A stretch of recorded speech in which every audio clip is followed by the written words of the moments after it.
Welcome to Hunters Connect. My name is Mark Streiskuth and I'm with the Boone and Crockett Club. I'm the chairman of the Hunter Conservation and Ethics Committee, and we're here to talk about fair chase. Fair chase is defined by the Boone and Crockett Club is the ethical, sportsmanlike, and lawful pursuit and taking of any free-ranging, wild, native, big game animal in a manner that does not give the hunter an improper advantage over such animals. I think the best way to sum up fair chase in the field is approaching hunting with a sportsmanlike attitude from the hunter's perspective. And I know sportsmanlike may not be the best word these days, but I'll tell a little story. And when I was a boy, I was duck hunting with my father, and I was lucky enough to have a father that would take me. And I had a BB gun. It was a Daisy pump BB gun. You should have seen the thing. And sitting in a duck blind with my father, he would allow me to shoot with my BB gun at the ducks as they came in when everybody else stood up to shoot. I, of course, had to wait, and I, of course, had to stay out of the way. But, you know, about the third time we had a group of ducks came in, and all these old men duck hunters stood up and blazed away at these ducks, and they flew off, and I was sure I could hit one if they just let them land. And I asked my dad, I said, wouldn't this be a lot easier if you guys would just let the ducks land, and then there they'd be, and kaboom? And he looked at me and he said, whoa, but that wouldn't be fair. It wouldn't be sporting. It wouldn't be honoring the game, and it wouldn't be giving the animals a fair chance to escape.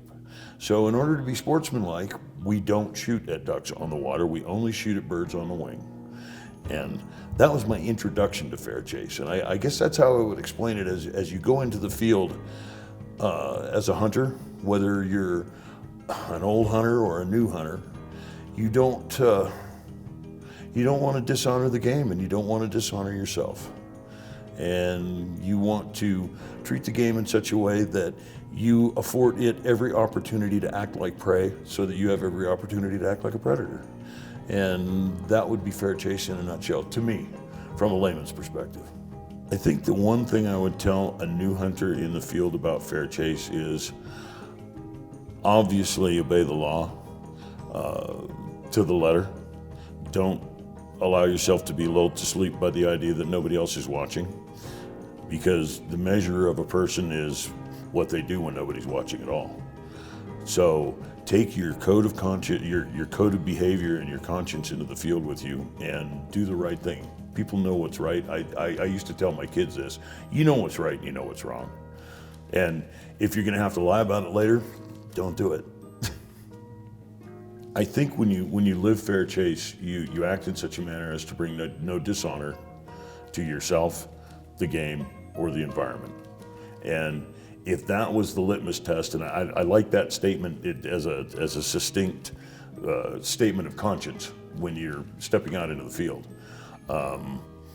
And you could take that further as an individual and decide, well, I'm only going to shoot if the deer is under 60 yards with my rifle. I'm going to get that close no matter what.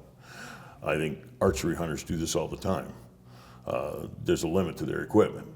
And so to act ethically with your equipment then, knowing the limitations of your abilities and the limitations of your equipment, you would not take a shot that would not result in the game animal being killed cleanly and efficiently, and potentially inflicting suffering on an animal that doesn't need to be suffering. And to dishonor the hunter and the hunted in the environment, in my way of thinking for this discussion, would be to act in such a way as to take unfair advantage of the game and its ability to detect me and to avoid my killing it. It would be unfair then of me to hunt game that was somehow or another restrained inside of an escape-proof enclosure, let's say a fence. That game then, I have restricted its ability to avoid me. And at some point, I can back it into a corner that would be taking unfair advantage of my ability as a hunter and its ability as a prey species to be able to avoid me. In a free-ranging situation, when we're talking about free-ranging native game, then that animal has every opportunity to avoid me. As a matter of fact, that animal spends every day avoiding predators, every day of its life, just to stay alive. And I think with that in mind, that's giving the animal every opportunity that I, as a hunter, can fairly give to it to have us be as level on this playing field as we can get.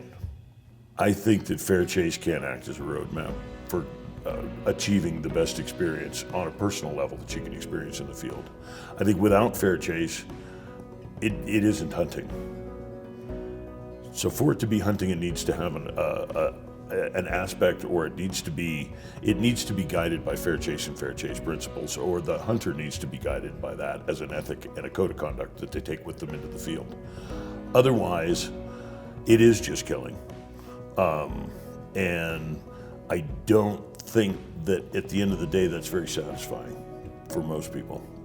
What they really want, whether they realize it or not, what I really wanted, whether I realized it or not, was that engagement and that experience, and that I'm never more alive than when I'm hunting. All of my senses are lit up. I care which way the wind blows from. And there's not very many activities that I spend time doing in the outdoors that sort of thing matters. But when you go hunting, that all matters.